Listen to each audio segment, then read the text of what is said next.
Okay guys, what is up? So I decided to do a little video today on painting tattoo flash. So I've talked about it a little bit in the past on some other videos, and people that have been following my stuff for a long time know that I used to do a lot of tattoo flash. And that was because I was a tattoo apprentice and I was working towards becoming a tattoo artist. And it's been a long time since I've really painted any tattoo flash. There's a lot of stuff that's kind of gotten in the way, and I want to get back to doing it. So we're going to go over what I typically use to paint tattoo flash. And we're going to do something a little different today. We're going to take a Japanese style design. So we're going to do this sort of dancing frog. And with a dancing frog design, we're going to make it more like a bold American traditional style tattoo with more black shading and some bolder lines than what are typically used in Japanese designs. Alright, so I have some Arches watercolor paper here. This is an older block that I've used for a lot of things. It's a thick textured paper. It's mounted to a block, so I think you can probably see that on the camera there. I actually spray painted something on the last sheet, so that's what all that overspray red is. But yeah, we're going to get into it. I have my frog drawing here. So I like the way this frog is looking. We're going to actually do this as a vertical piece. And there's a few ways you could do this. You could remove the sheets, or you can get separate watercolor sheets in like a little flat book and use a light table and trace it and all that stuff. But we're going to go with a simpler method using carbon transfer paper. So I'm sure you guys have seen other YouTube artists or other artists in general using carbon transfer paper. Carbon transfer paper is honestly one of the greatest inventions ever made. Why redraw something twice? So I'm going to go grab some carbon transfer paper right now. Okay, so I have some carbon transfer paper right here. And this one actually is by the same one that I use on the skateboards, but this is just the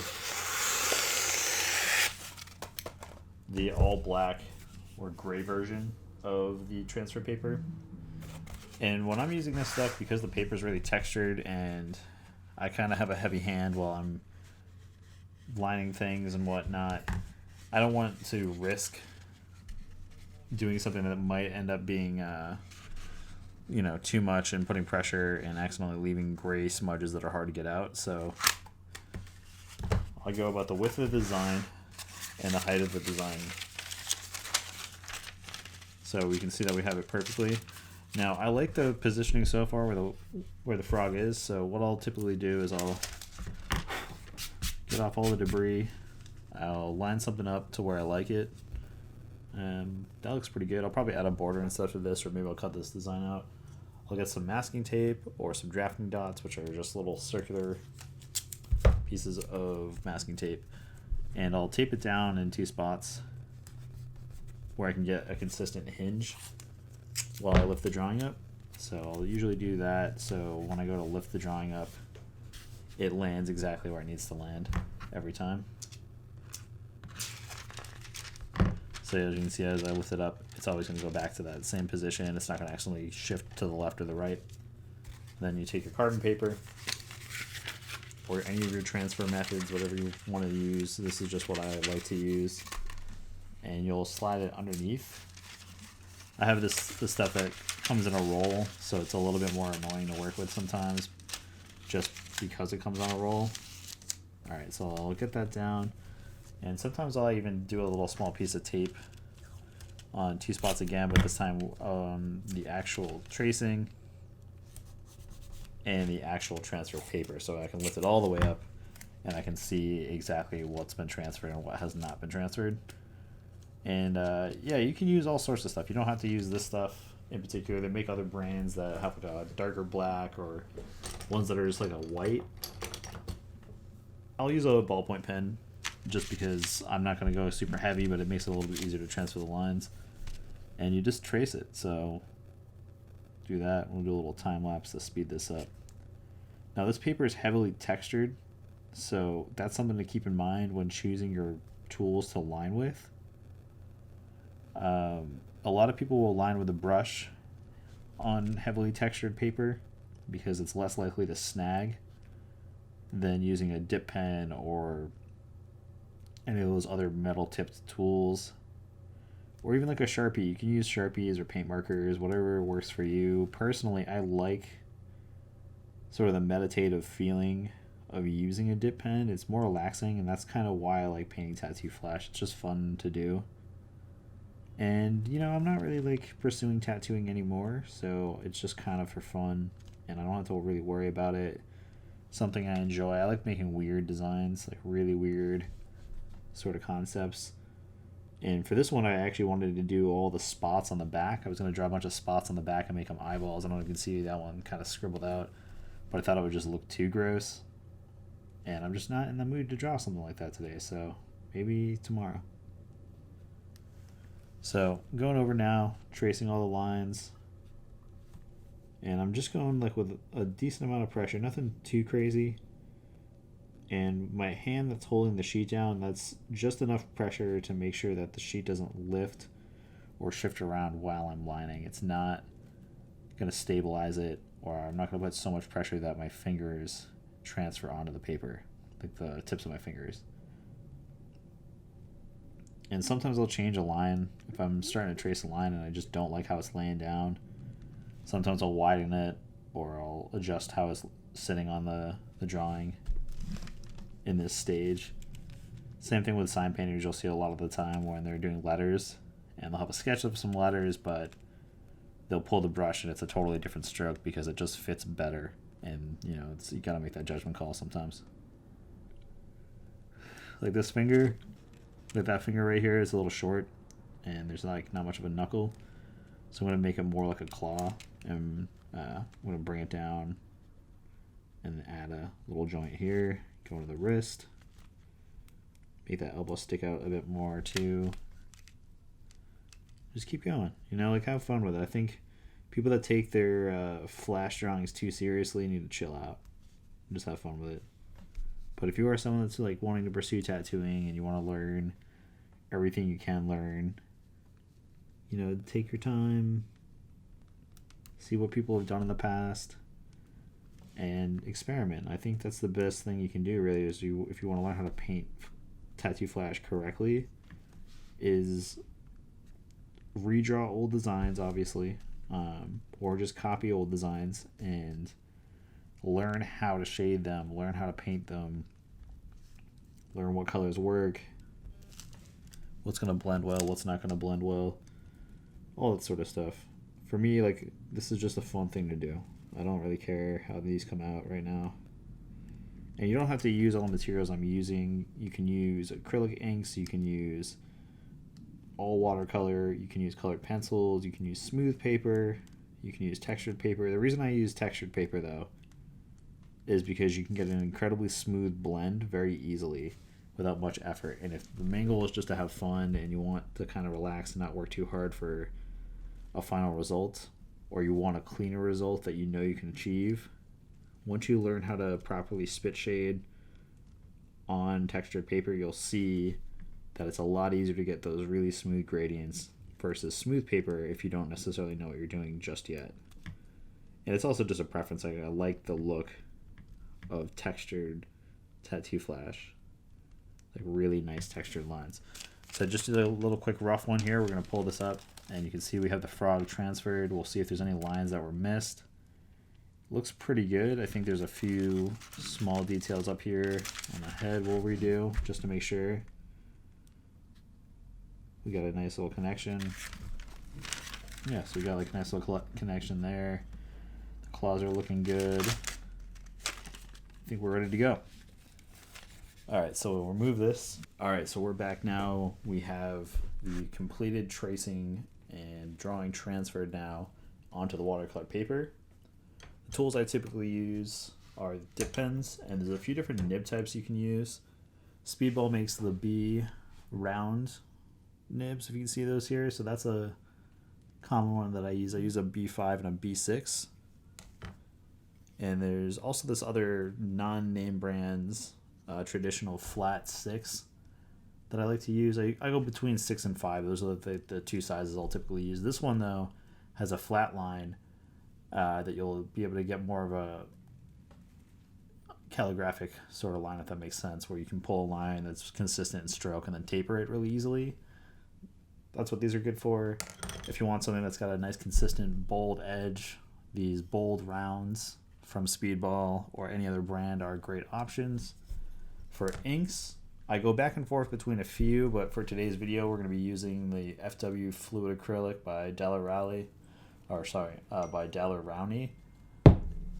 I'll use Speedball black ink, and those are kind of my materials. As far as color application goes, a mixture between Japanese watercolor paints. So I have these here. I can't remember the name of this brand. I got these off of Jet Pens. Cure Take, I think is the brand. The colors on these though are absolutely amazing. I'm in love with this color palette. It's my favorite one so far. I got this set on sale a few years ago, and I think I got it for like under $30, which is really good for watercolor that's this nice and well pigmented. And here's little swatches of all the colors in order that you can paint on here and kind of see how they react. So we might use some of these today, or we can use some other brands of paint. Now, when it comes to black ink, we'll just do that today. So for the black ink, what I'll typically use are these little trays here. This is a ceramic one, and last time I used it, I didn't have time to fully wash it and clean it out, so everything evaporated. All the pigment and old paint is dried in it. This is actually, I think the last time I used this was for a painting I did on YouTube. Yeah, that piece there, I use this here to create the different gray washes and different effects, but seems fine to use. And we're just going to put the black in this heavy pure black section, so there's no chance anything will mix up.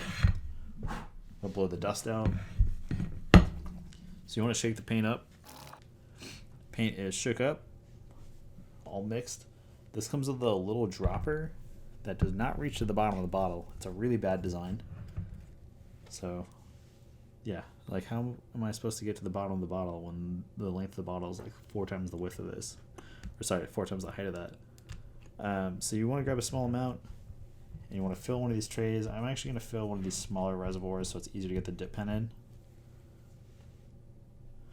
Now, to use a dip pen, you want to be able to submerge it completely, and you can use a tray like this or a really shallow cup. So these inking trays here, which are typically used to hold tattoo inks, work really well. So occasionally I use these. I'll set one up so you guys can kind of see it. We'll just fill it up. Probably shouldn't do that over my paper. It's not very smart. You can get these trays online super cheap off of eBay and stuff like that, or like Amazon or whatever. But they're not sterilized proper tattoo equipment. So don't be fooled. If you want to get into tattooing and you want to actually tattoo, do it safely. Get an apprenticeship. Don't try to tattoo at home. It's really dangerous. But we're going to put on some gloves. And that's just to help prevent smudging and oils transferring onto the page. Alright, so we got the gloves on. We have our flash ready to go. And I am out of paper towels, but normally I have a paper towel here, one that's damp and then one that's dry. And then I'll have 2 cups of water for initial cleaning, and then a clean water cup. Or sorry, 3 cups. So it's initial cleaning, final cleaning, and then a fresh water cup. Now we're going to start, we'll get the dust off here. You can use a soft brush or something. We're going to start from this top right corner and go down because I'm left-handed. We're also going to get a piece of test paper to clean the nib on, which will be underneath this watercolor block. And we'll dip the pen in. You want to submerge the pen and fill the reservoir on the pen. And we'll pull some test lines. Now you can taper the thickness of this, but it's good to get the ink working through the nib comfortably. So once it's flowing smooth and you have a consistent stroke that you're happy with, you know the pressure you're going to use, it's time to figure out how we're going to go about this drawing. So I'll usually start in the top corner. We're going to make this a really bold design. We're not going to keep it in that traditional Japanese fine line style. just for today's video as a demonstration. So I'll pick a point and I'll start my line and I'll commit to it. We're not going to taper these lines today. We're going to keep them nice and simple. A very bold, heavy black piece of flash today. So lots of black ink, heavy lines, and I'm taking my time because the paper texture, you can really, snag it super easy with these metal nibs. If you're putting too much pressure or you're not paying attention and you snag the edge or the corner of the nib, it'll fling black ink all over your drawing, which will suck and can ruin it. So just take your time, be careful, and just have fun with it. Like, these sheets should be fun when you're first starting out. Now, another thing to note is another way you can snag your nib is if you try to go against the actual nib direction. If you were to push down on this, this will open up the reservoir and fling paint everywhere. So if you get into an issue where you snag and you feel it getting tighter, just stop the line and then re-pick up the line and re-angle the nib to complete it. So I'm going to stop here because I'm going too far over. I always have this habit where I'll start a line and just keep continuing. I should continue on this side because I'm left-handed and I don't want to smudge things. So we're going to step back a little bit and we're going to complete these other lines. All right, it's getting pretty good. Not too bad. And you can resculpt these lines if you want to. I like my stuff to be really consistent in line weight, personally. So I don't often do anything with that. Now you can see here, it's starting to look like a really badass frog. So that's pretty good. Doing it right. And if you have too much ink on the nib, another thing that can happen is that the ink will start to bleed into the texture of the paper. And you can easily avoid that by doing test strokes on a separate piece of paper to get some of the excess ink off. Or if you have a paper towel, you can rub it on there and get some of that excess ink out of the reservoir on the nib. To do things like circles, like get really perfect circles, it's good to do them in 2 strokes instead of 1, just like if you were to use a lining brush.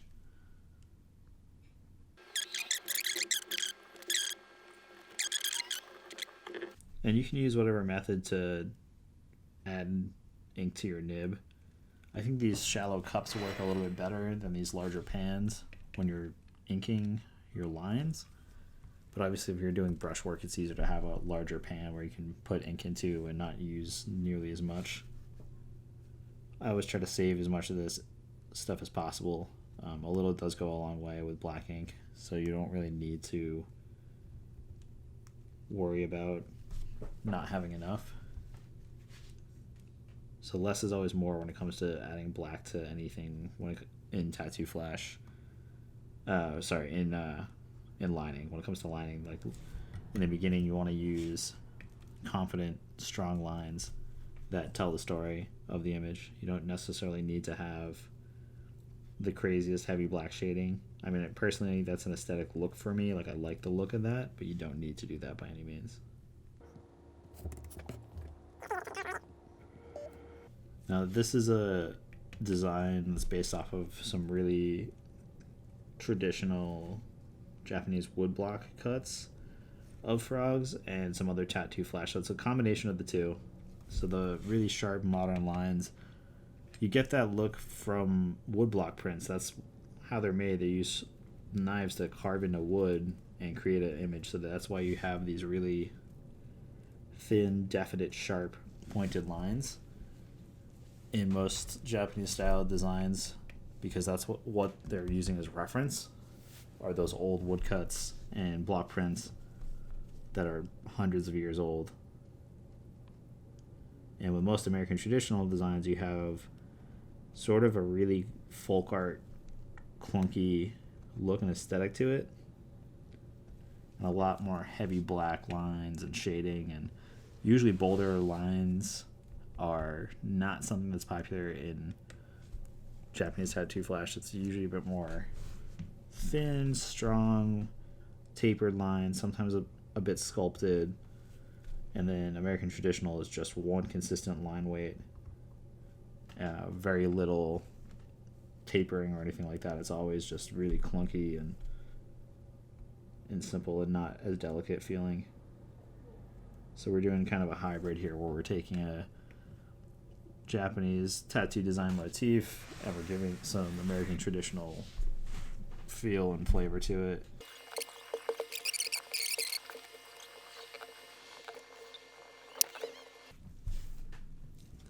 So this toe looks a little weird, but we can fix that once we go to shade it. And I'm going to use some heavier black shading on this design. Well, I don't know. Maybe I'll grab some of those watercolors and see what I think first.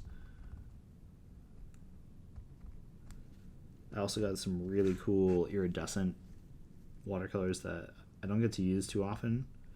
And I got this set forever ago just because they were really popular at the time, and I was seeing some really cool shit with them, and I just didn't really know what I can do with them right away. You know, like I liked what people were doing, but they were doing really soft and delicate drawings, and most of my stuff is fairly bold and graphic looking with a really strong, definite, you know, dark black outline. So yeah, that's why I didn't really get to use them as much, but I was messing around with them for a while and had a lot of fun. So I think maybe I'll add some of those to this. So that's that. That's kind of the basics. You can go and fill in some certain areas that you know are going to be definitely black. Like on the eye here, I'm going to go in and just paint in this all black, and then we'll do a little section here in black. And you can do this with a brush too if you prefer it. But that's that. We'll let this dry, we'll clean these nibs out, and we'll move on to the next step. So I'm going to change the angle so you guys can get a better look. And let me know do you guys like these overhead shots more?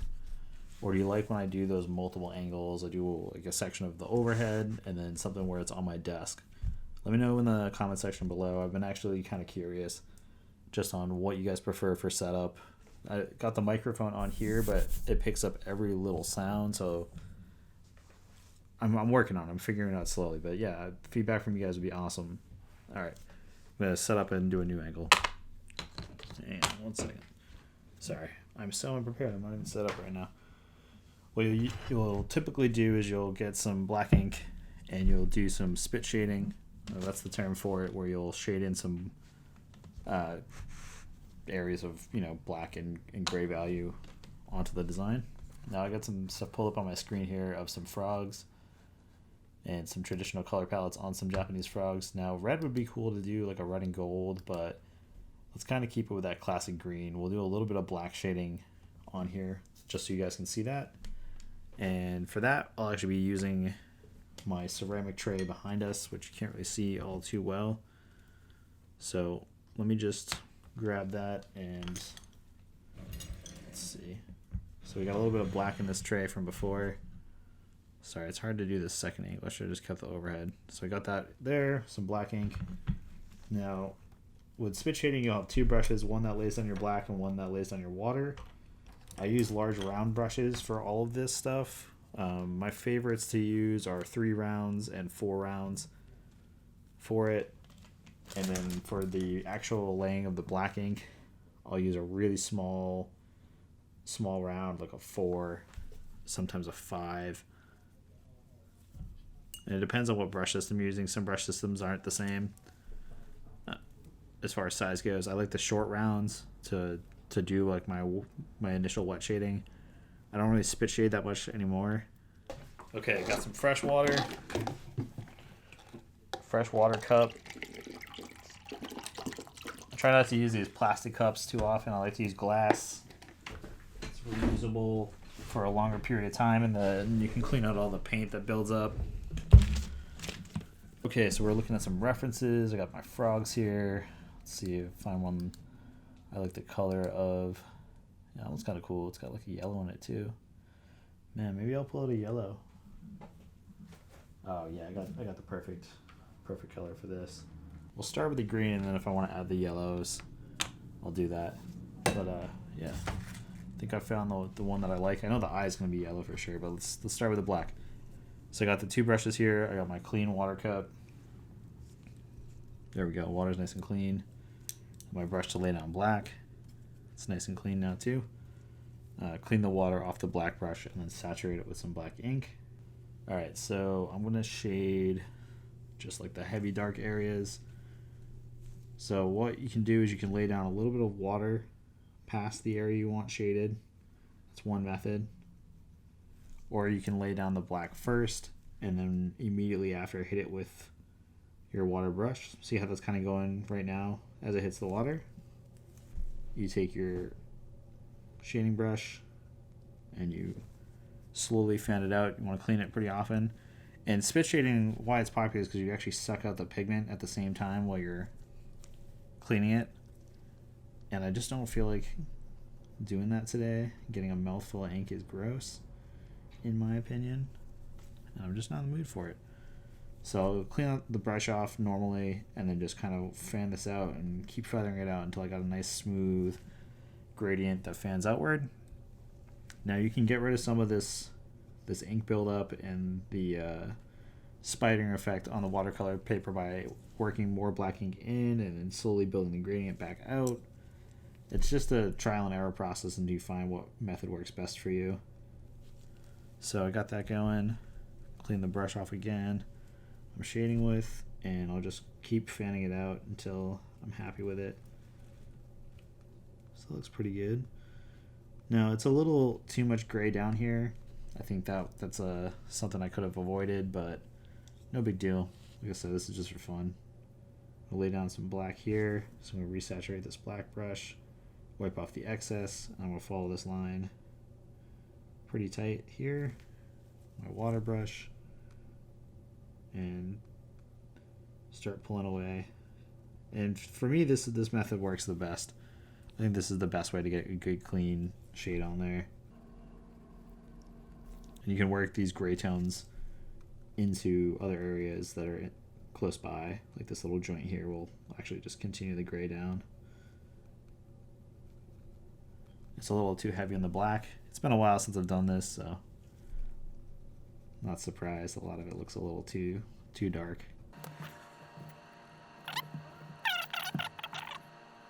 Now what you could do instead of using black, a lot of Japanese designs will use two different colors to create a value. And that's something you definitely can do, where you can do the yellow in certain areas that you want it to kind of represent a highlight or some shading.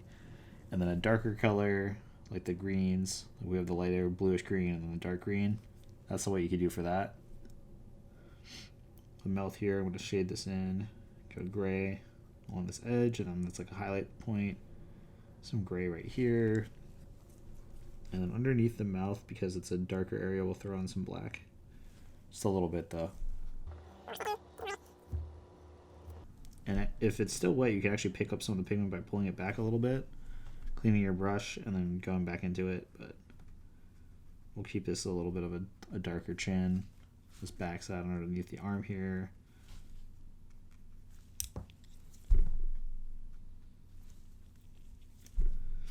And I think the fluid acrylics are not the safest thing to spit shade with. Not that spit shading is really good to do. It's just one of those dumb things that's been, people have been doing it forever. It's just old tattoo. I don't even want to say tradition, but just sort of how people learn to do it. And if any of you know tattoo artists that are very into the traditional aspect of tattooing, they're stubborn as fuck. Like, they don't want to hear anything. Like, if you tell them it's toxic, they're like, well, they used to do it back then. I'm like, yeah, well, they used to also, like, think asbestos was good. So, there used to be lead in paint. Like, stuff evolves, people figure it out, but I think it's just gross. Like, I've done it before. Like, that's what I thought I had to do to learn it. And it's definitely, like, easier to clean your brushes out that way. And, like, but even though you're spitting the ink out, like, you're not swallowing the ink or anything. It's just like, there's no way that shit's good for you. There's no way. So I'm trying not to do that. Be a little bit more cautious of my health when it comes to making art. So like, try not to work with toxic materials in my bedroom anymore, which is like my studio. So try not to do that. So that includes spit shading. You also can get some really cool like dry brushing effects if you don't lay water down. Like, you can get a really textured look that almost looks like colored pencil on this really textured paper, which I actually really like the look of that a lot, but no need. You can still keep it smooth. This one I'm going a little rough with. Gotta meet some friends in a little bit, so just figured I'd film while I was doing a quick one of these. You also can, you know, take your time with this. A good flash painting will take you some time. It's not gonna be done super fast. Like, I'm just doing this really quickly before I go out to meet some friends. So sorry. We'll do another sheet that's a bit more like less of a long video. I've just been trying to do some more like simple fun things on YouTube, and I'm not really sure what to do lately. Like, I don't have the ability to do a lot of the stuff I was doing because I don't have the space. And if you watch my last video, like my goals for 2020, it's just to kind of have more fun, and that's what a lot of these pieces are going to be. So not gonna freak out if it's not perfect and this and that and the other thing. So that's where we're at. All right, and here I used way too much black, but that's because I want to make this really dramatic. Now see how dark that still is on a clean water brush? So you clean the brush off, whip off some of the excess, and then you start from a further distance away and you push the black back and up into itself.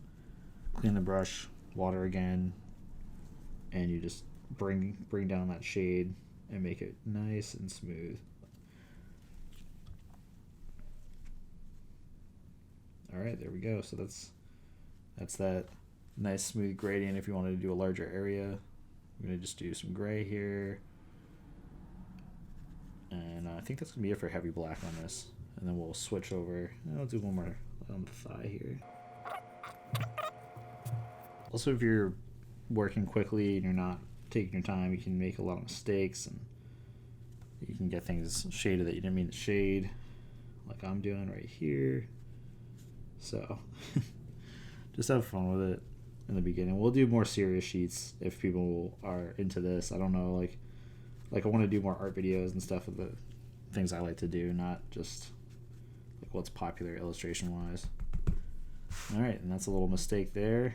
Touched some wet ink and smudged everywhere, whatever, no big deal. We'll have fun with it. We'll go on this calf, we'll bring this up, shade that, shade behind here, a little bit over here. All right, I'm gonna clean my black brush out, so take off all the excess ink. I wear gloves, so I'll just wipe things down into my glove, or like if I have a paper towel, this will do. All right, brush is clean enough. I'm gonna switch to these Pantones. Sorry, not these Pantones.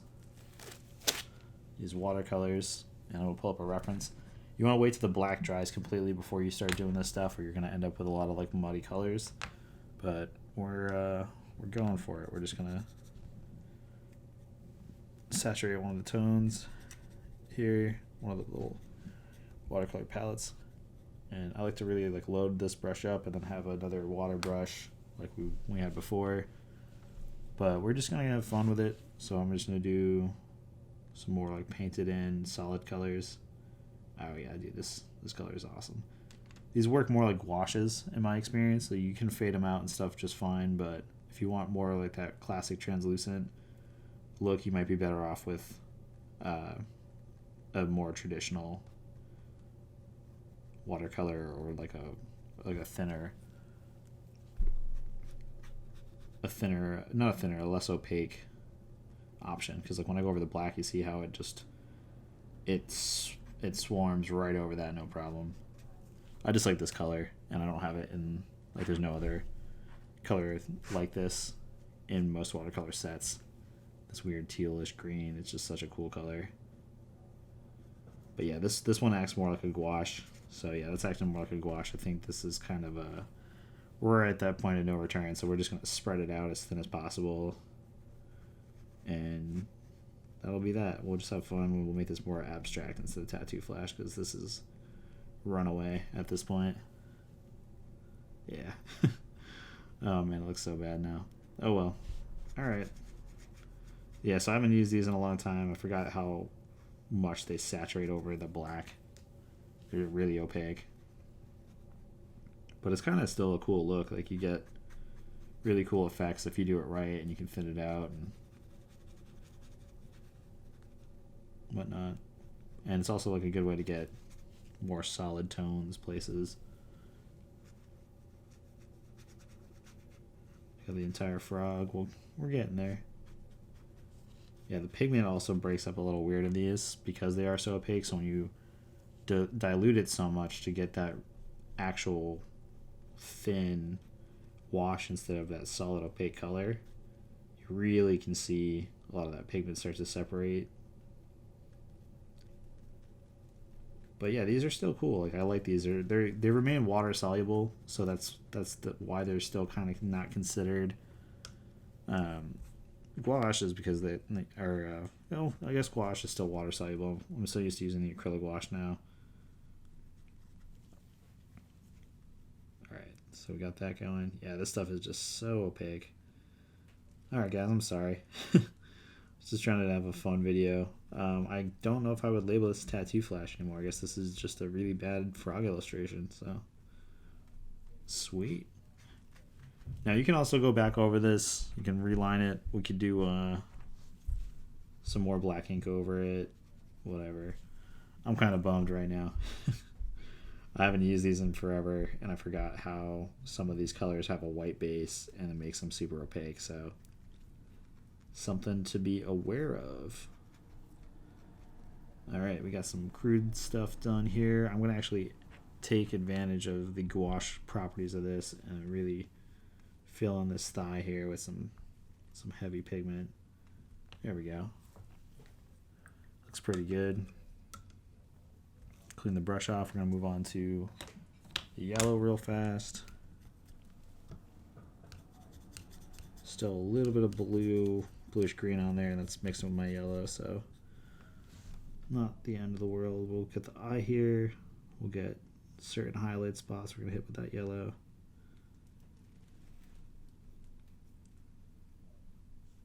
And again, I'm painting really fast. I got to head out soon. I thought I could do a quick video on this, but it's going to need more time for sure. So yeah, this looks bad. All right. Well, I'm having fun. Having fun. It's not a big deal. Having fun. All right.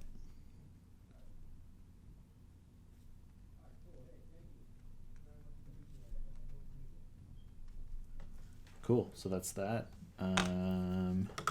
Clean the yellow off. I'm not even going to really wash these out or fade these out. Switch to that highlighter bright neon green and just work it into some areas. Yeah, that's oh man, that green was way better. I think that should have been the green to start with. That's all right. We can add some cool texture details with it. We'll add some little spots on the frog.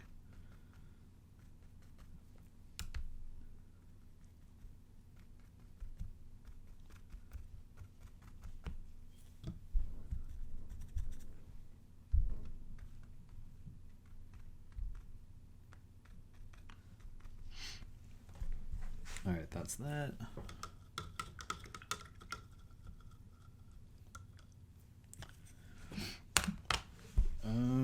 Oh, you know what? Yeah, let's try those iridescent golds.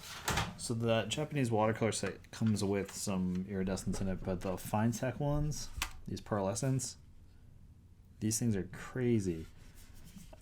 The pigment that drops on these, when you see this finally hit the paper, it's unbelievable. So we'll do this like kind of gold here. Let's really get this one going, working a lot of that pigment. Hit the eyes with the gold. Yeah, that looks cool. Gold on the tips of the fingers and the toes. Over those highlights. And we'll reline this with black after. But yeah, that wash of like iridescence, so cool. Might be hard to see on the camera. I'll do some shots of this after when I'm like done relining it, but that looks so dope. So we got the gold. I think it'd be cool to do like this coppery red and just lay it on solid just as much pigment as possible. You gotta work these in a little bit. And you can mix these with other like watercolors and gouaches and stuff apparently, which I haven't tried myself, but just copper in the mouth. And then the eye here, and then I'll hit it over with a thin wash of red, and that will really make that stuff pop. Alright, so that's that. Clean out that one. I'm going to switch back to this bright gold. This yellowy gold here. And I'm going to use that one to create other details on the frog, like other spot patterns. So we got the circle on the head, these weird shapes. Just keep loading that brush up.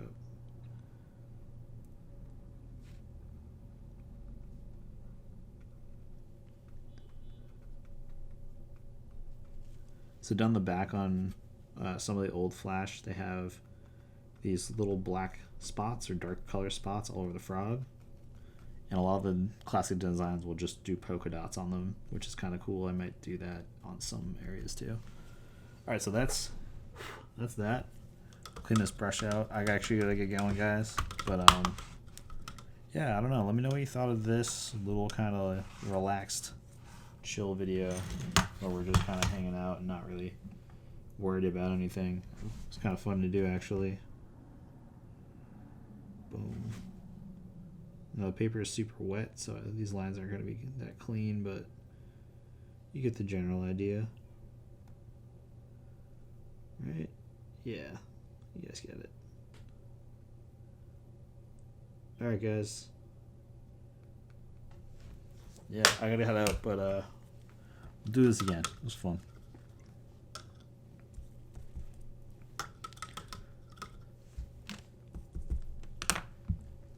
Wolf Bits out.